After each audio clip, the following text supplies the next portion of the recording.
జై శ్రీమన్నారాయణ. ఈరోజు మనం ధర్మపదం గ్రంథంలోని చాప్టర్ 5 విభాగము 19 శాంతి పర్వం ప్రారంభం. ఇందులో మనం పాండవులు కౌరవులు పితృకర్మలు గంగానదిలో చేయుట, తదుపరి కురుక్షేత్రములో ఏ వీరుడు ఎవరిని సంహరించారో చూద్దాం. జనమేజయ మహారాజుకు చెబుతున్నాడు వైశంపాయనుల వారు. మహారాజా, అలా కౌరవుల గురించి, ధృతరాష్ట్రుడు అతని భార్య, పాండవుల గురించి అంటే వారి యొక్క వీరుల గురించి, పాండవులు, కుంతిమాత, ద్రౌపది వీళ్ళంతా కూడా సరి అయిన విధంగానే దహనక్రియలు, పిండోదకాలు గంగా నదీ తీరంలో చేశారు. వారికి ఇంకా 11 రోజులు ఈ శౌచం ఉంటుంది గనక స్త్రీ పురుషులు అంతా కూడా గంగా నదీ తీరంలోనే గుడారాలు నిర్మించుకొని ఆ గుడారాల్లో 11 రోజులు గడిపారు. ఈ కాలంలో చాలామంది ఋషులు వచ్చి పలు శాంతి వచనములు, వేదవచనములు పలికారు. వైశంపాయన మహర్షి అలా వచ్చినటువంటి ఋషులు ఎవరు, ఏం చెప్పారు చెప్పరా అడిగాడు. మహారాజా, ఈ 11 రోజుల కాలంలో వ్యాసుల వారు, నారదుల వారు, దేవలుడు, దేవస్థానుడు, కణ్వుడు ఇలా చాలామంది మునీశ్వరులు వచ్చారు. ఇలా వచ్చినటువంటి మహర్షులందరికీ కూడా శ్రీకృష్ణుని ఆధ్వర్యంలో ధర్మరాజు వారిని ఘనంగా స్వాగతాలు పలికి గౌరవించాడు. ఋషులంతా పుణ్యవాచకములు, ధర్మవాచకములు, శాంతి వచనములు పలికారు. నారద మహర్షి మాట్లాడుతూ, ధర్మరాజా, నీ అదృష్టము ఏమని చెప్పాలి? దేవాది దేవుడు శ్రీమన్నారాయణుడు ఈ శ్రీకృష్ణుడు. ఈతడు భూమాత ప్రార్థన మేరకు భూమిపైనటువంటి పాపాన్ని తగ్గించి భూభారాన్ని తగ్గించాలని ఈ శ్రీకృష్ణ అవతారాన్ని ధరించాడు. అందుకనే కురుక్షేత్ర యుద్ధం జరిగి దుర్మార్గులంతా మరణించారు. ధర్మ సంస్థాపన జరిగింది. దానికి పాండవులుగా మీరు నిమిత్త మాత్రులు మాత్రమే. ధర్మాన్ని నమ్మిన వారు ఎన్నటికీ నష్టపోరు అన్న ధర్మదేవత యొక్క ధర్మసూత్రానికి అనుగుణంగా ధర్మం పైన రానున్న తరాలకు నమ్మకం కలిగే విధంగా నేడు ధర్మ సంస్థాపన జరిగింది. ఇలా ధర్మ సంస్థాపన జరగడానికి కారణము ఆది మునులైనటువంటి నరనారాయణులు, ఈ శ్రీకృష్ణుడు, అర్జునుడు. ఇట్లాంటి నరనారాయణులు కృష్ణార్జునులై నీకు అండగా ఉండగా, ధర్మము నీకు రక్షణగా ఉండగా, విజయం నీకు కాగా ఇంకెవరికి వస్తుంది? నీకు, నీ తమ్ములకు, నీ రాణి ద్రౌపది మాతకు ఎన్నో అన్యాయాలు, అధర్మాలు చేసిన కౌరవులు నశించారు. అది ధర్మమే కదా. నేడు నీకు సంతోషంగా ఉన్నదా లేదా ధర్మరాజా అని అన్నాడు నారదుల వారు. అనగా అంటున్నాడు ధర్మరాజు, మహాత్మా, ధర్మానికి జయం కలగడం నాకు సంతోషమే, కానీ కురువీరులు మొత్తం నశించిపోయారు. వారితో పాటుగా నా కుమారుడు అభిమన్యుడు, నా 5 కుమారులు మరణించారు. మా ప్రక్కన ధర్మంగా యుద్ధం చేసిన పాంచాల కుమారులు కూడా అన్యాయంగా మరణించారు. అది నాకు బాధగా ఉన్నది మహర్షి అని అన్నాడు ధర్మరాజు. మునివర్య, వాస్తవమే, కానీ యుద్ధం అంటే ఇరు వర్గాలలో కూడా ప్రాణ నష్టం జరుగుతుంది కదా. అందుకని పాండవ వర్గంలో కూడా చాలామంది చనిపోయారు. వాస్తవమే. ఇంకా చెబుతున్నాడు ధర్మరాజు నారద మునీంద్రుల వారితో. నారద దేవర్షి, ఈ 18 రోజుల యుద్ధంలో చాలా వరకు పగటిపూటే యుద్ధం జరిగింది. కానీ ద్రోణాచార్యుని నిర్ణయం వల్ల కొన్ని రాత్రుల్లో కూడా యుద్ధం జరిగింది. అవును ధర్మరాజా, నాకు తెలుసు. ఆ రాత్రిపూట యుద్ధంలో వెలుతురు లేకపోయినా కూడా యుద్ధం చేశారు. ఈ 18 రోజుల యుద్ధంలో ఏ వీరుడిని సంహరించారో చెప్తే మా ఋషి బృందం అంతా వింటారు అని అన్నాడు నారద మహర్షి. అలాగే మహారాజా అని చెప్తున్నాడు ధర్మరాజు. ఉత్తర కుమారుడిని సంహరించిన వాడు శల్యరాజు, కేతుమంతుడిని సంహరించినవాడు భీమసేనుడు, కళింగరాజు పుత్రుడు శతాయువును సంహరించినవాడు భీమసేనుడు. దేవుడు, భానుమంతుడు, శతాయువు, కళింగపతి కొడుకును సంహరించినవాడు కూడా భీమసేనుడు. శల్యపుత్రుడిని సంహరించినవాడు దృష్టజుమ్నుడు. మగధరాజును సంహరించినవాడు అభిమన్యుడు. కౌరవులు 100 మందిని సంహరించినవాడు భీముడు. సాత్యకి కొడుకులు 10 మందిని సంహరించినవాడు భూరిశ్రవుడు. శతానీకుడు విరాటపుత్రుడిని సంహరించినవాడు భీష్ముడు. భీష్ముడిని సంహరించినవాడు అర్జున శిఖండి. యుగంధరును సంహరించినవాడు ద్రోణుడు. వ్యాఘ్రదత్తుడిని సంహరించినవాడు ద్రోణుడు. సింహసేన రాకుమారులను సంహరించినవాడు ద్రోణుడు. సంసప్తక మహావీరుల యొక్క రాజు సబలుడిని సంహరించినవాడు అర్జునుడు. ఉరుకుడు అనే రాజును సంహరించినవాడు ద్రోణుడు. సర్వజిత్తు పాంచాలులను సంహరించినవాడు ద్రోణుడు. సూర్యదత్తుడు రాజును సంహరించినవాడు ద్రోణుడు. వసుదానుడు, క్షేముడు, దృఢసేనుడు, సుమిత్రుడు, విరాట్ కుమారులు అందరినీ సంహరించినవాడు ద్రోణుడు. వంగదేశ రాజును సంహరించినవాడు భీమసేనుడు. దశాన్న రాజును సంహరించినవాడు భగదత్తుడు. సుపర్ణుడు అనే రాజును సంహరించినది భగదత్తుని యొక్క సుప్రతీక గజం. త్రిగర్త దేశపతి సుశర్మ యొక్క సోదరులను అన్నదమ్ములను సంహరించినది అర్జునుడు. సుప్రతీక మహాగజాన్ని సంహరించినవాడు ఫల్గునుడు. నరకపుత్రుడు, మహావీరుడు భగదత్తుణ్ణి సంహరించినవాడు ఫల్గునుడు. 2 శకుని సోదరులను సంహరించినవాడు అర్జునుడు.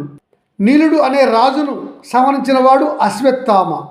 అశ్వకుడు అనే రాజును సంహరించినవాడు అభిమన్యుడు. శల్యుని సోదరుడిని సంహరించినవాడు అభిమన్యుడు.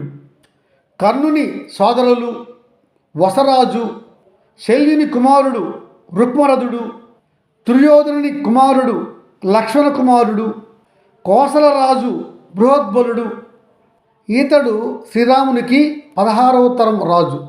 జరాసంధ పుత్రుడు అశ్వంతక యువరాజును, గాంధార రాకుమారులు 7గురిని, వసాతి రాకుమారులు 10 మందిని, దుశ్శాసని కుమారుడిని అందరినీ చంపినది యుద్ధంలో అభిమన్యుడు.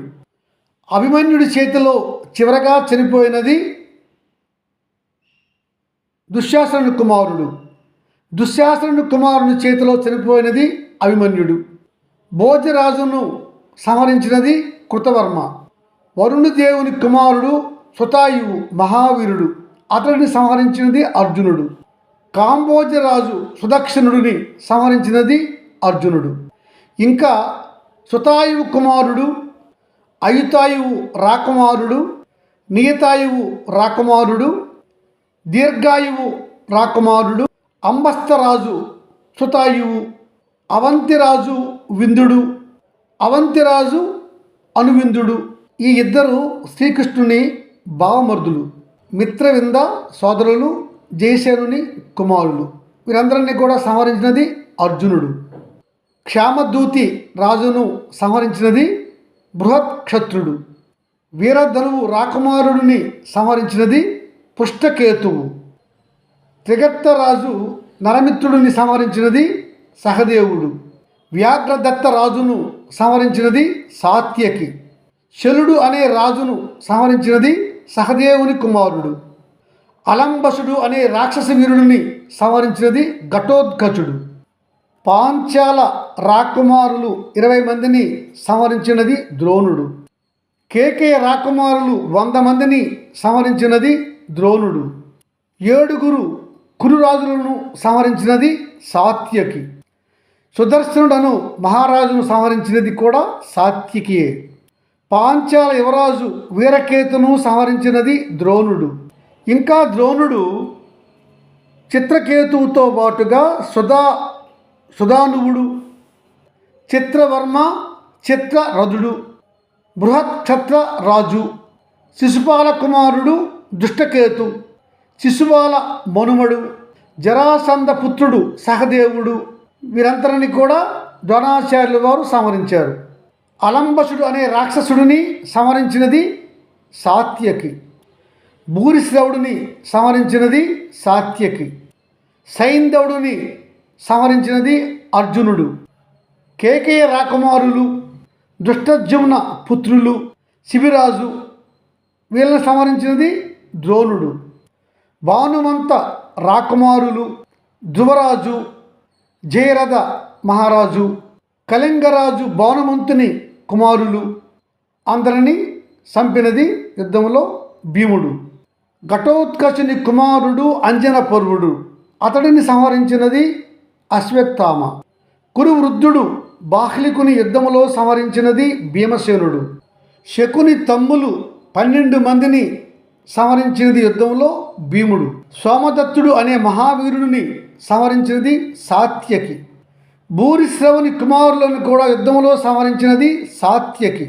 విరాటరాజు తమ్ముడు శతానీకుడు, అతడిని సంహరించినది శల్యుడు. ధుమసేనుడు అనే రాజును సంహరించినది కర్ణుడు. జటాసుర రాక్షసుని కుమారుడు అలంబసుడు, అతడిని సంహరించినది ఘటోత్కచుడు.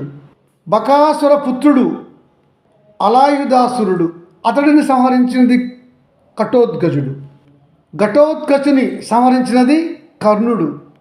ద్రోణుడిని సంహరించినది దుష్టజుమ్నుడు. మాళవరాజు సుదక్షిణుడిని సంహరించినది అశ్వత్థామ. శిశుపాల మనుమలు యువరాజులను సంహరించినది అశ్వత్థామ. వృద్ధక్షత్రుడు అనే రాజును సంహరించినది కూడా అశ్వత్థామయే. కులూత దేశ రాజు క్షామదూర్తిని సంహరించిన వాడు భీముడు.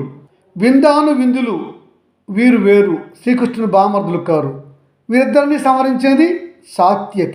చిత్రసేనుడు అనే అభిసార దేశు రాజును చిత్రసేనుడు అనే అభిసార దేశ రాజు, ఇతడిని సంహరించినది శృతవర్మ. ఇతడు సహదేవపుత్రుడు. చిత్రుడు అనే రాజును సంహరించినది ప్రతివింధ్యుడు. ప్రభద్రక రాజులు 7గురిని సంహరించినది కర్ణుడు. పాంచాల రాకుమారులు 30 మందిని సంహరించినది కర్ణుడే. కర్ణుని పుత్రుడు సత్యసేనుడిని సంహరించినది భీమసేనుడు. పాంచాల యువరాజు సుకేతుడిని సంహరించినది కృపాచార్యుడు.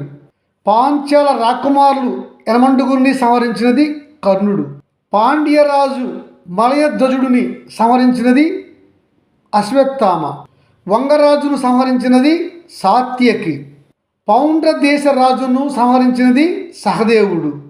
సహ్మ దేశ రాజును సంహరించినది నకులుడు. నిషాద దేశ రాకుమారుడిని యుద్ధంలో సంహరించినది భీమసేనుడు. కర్ణపుత్రుడిని సంహరించినది ఉత్తమౌజుడు అనే పాంచాల వీరుడు. కేకేయ రాకుమారుడిని యుద్ధంలో సంహరించినది కర్ణుడు. కర్ణపుత్రుడు ప్రసేనుడిని సంహరించినది కేకేయరాజు. కేకేయరాజును సంహరించినది కర్ణుడు. ద్రుపదపుత్రుడు సుదేవుడిని సంహరించినది కర్ణుడు. దుశ్శాసనుని సంహరించినది భీమసేనుడు. కర్ణుడిని సంహరించినది అర్జునుడు. కర్ణపుత్రుడు చిత్రసేనుని సంహరించినది నకులుడు.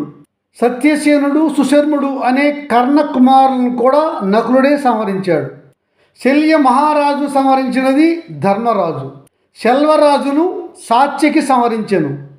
సుశర్మ సోదరుడు సత్యకాముడు, సత్యశేషుడు, త్రిగర్తరాజు సుశర్మ కొడుకులు 30 మంది అర్జునుడి చేతిలో చనిపోయారు. శకుని పుత్రుడు మహావీరుడు ఉలూకుడు సహదేవుని చేతిలో మరణించాడు. దుష్టజుమ్నుడు అశ్వత్థామ చేతిలో రాత్రిపూట నిద్రిస్తుండగా చంపబడ్డాడు. అలాగే ఉత్తమౌజుడు, యుధామన్యుడు, శిఖండి 5గురు ఉపపాండవులు కూడా అశ్వత్థామ చేతిలో నిద్రిస్తూ ఉండగా లేపి చంపేశాడు అశ్వత్థామ. దుర్యోధనుడిని సంహరించినది భీమసేనుడు. ఋషులారా, ఈ విధంగా కురుక్షేత్రంలో మహావీరుల చేతిలో మరణించారు. ఇలా జరిగింది యుద్ధం అని చెప్పాడు ధర్మరాజు. జై శ్రీమన్నారాయణ.